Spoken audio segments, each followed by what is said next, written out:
Hey, what's up, guys? It's Macho MMA with some more predictions. Let's get into it. UFC 251 in Abu Dhabi on Fight Island. Kamaru, the Nigerian Nightmare Usman versus Jorge Gamebred Masvidal.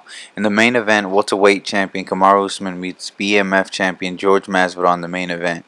Kamaru was coming off a great fight against Kobe Covington and the domination of Tyron Woodley. In his first fight against Woodley, we saw the Usman we have always known. He pushed Woodley back to the fence and used his great wrestling skills to work takedowns and punish him on the ground. He absolutely dominated Tyron on the ground. In his fight against Kobe, he was matched with a wrestler who had skills even to his in that department. The fight ironically became a slugfest, both landing big shots on the feet, with Kobe eventually succumbing to the blows and losing by TKO. In both fights, Usman showcased his incredible stamina. Against Tyron, he worked him for the entire fight and still looked fine after.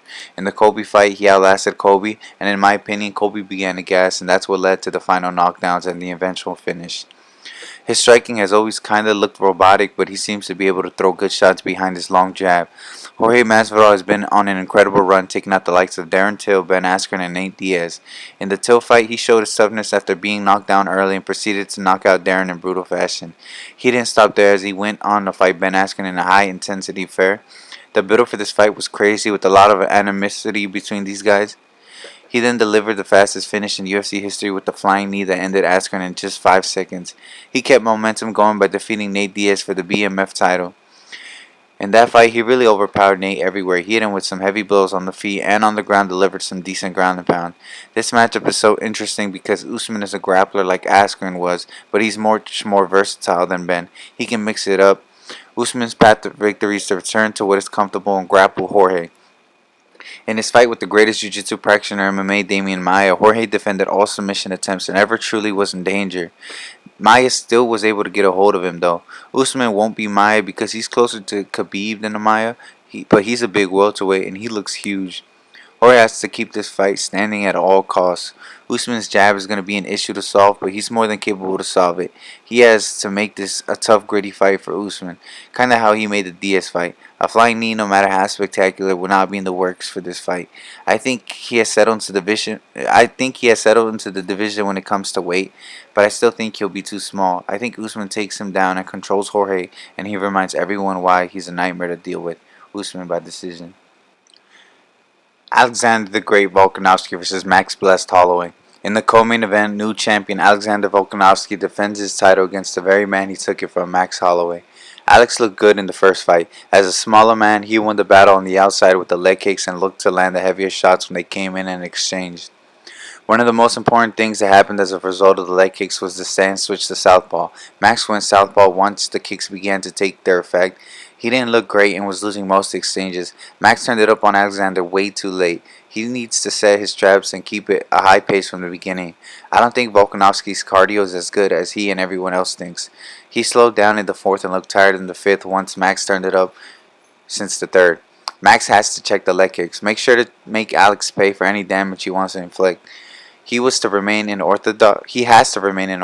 Any success he had in the first fight was in orthodox, where he seemed more comfortable. Volkanovski has said he's looking to finish Max in this fight and leave no doubt, but I think he's just saying that. I don't think he intends to go out there and actually take him out early. I think for the most part the game plan stays the same, but I think he'll change the focus of the game plan from mostly leg kicks to looking for more takedowns. Max has great takedown defense and stuffed all the takedowns in the first fight. I think Max corrects his mistakes and turns it up early on Alex, and the Blessed Express gets back on track. Jose Aldo versus Peter No Mercy Yan. The King of Rio meets the rising Russian Peter Yan to crown the new bantamweight champion. Jose Aldo moved down from featherweight after a long tenure at 145. His first fight was against Magic Marlon Moraes, where he lost by decision. I and many others felt he had won that fight. That's probably why he was granted a shot at the title. Peter Yan is coming off a great win over Uriah Faber. This fight is a very difficult one to gauge because we've seen a ton of Jose Aldo. He has been in this game forever, facing the best of the best that the featherweight division had to offer.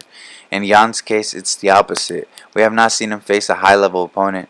Although he has the Faber name under his belt, everyone knows that Faber is a little past his prime. In the fights he has had, he does seem to have a well-rounded arsenal. He has great hand speed. He is able to put together good combinations. He utilizes kicks and knees very well. Haven't seen much of him on the ground, but I'm positive this will be a stand-up affair. Although doesn't shoot for takedowns often, and he has great takedown defense. He still has great hand speed for the division. He does seem to get caught more often lately. He has almost completely abandoned his deadly leg kicks from back in his heyday. He does have great boxing and head movement, which he'll for sure have to utilize perfectly to beat on. This is such a close matchup. I'm not 100% sure, but I think I'll have to go with the veteran.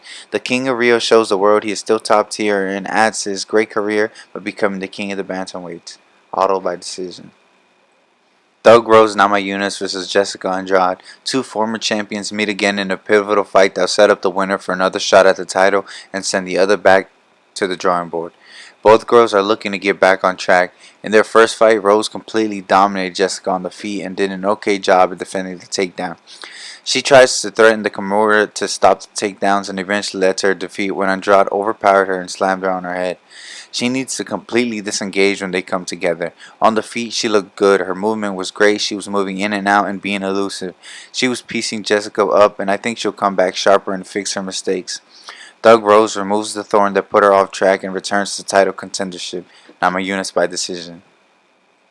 Paige Vanzant versus Amanda Rivas. In Paige Vanzant's return to the octagon, she meets up-and-coming fighter Amanda Rivas. Rivas is very well-rounded. She is solid on the ground and can mix it up very well. This fight is not a good one for Paige, especially because she's expected to test free agency after this fight. I think Amanda is just a new breed of female fighters coming up, and I think she's too well-rounded for PBZ. She beats her on the feet and on the ground. Rivas by unanimous decision. Alright guys, those are my predictions. Don't forget to like and subscribe, and I'll see y'all later. Take care.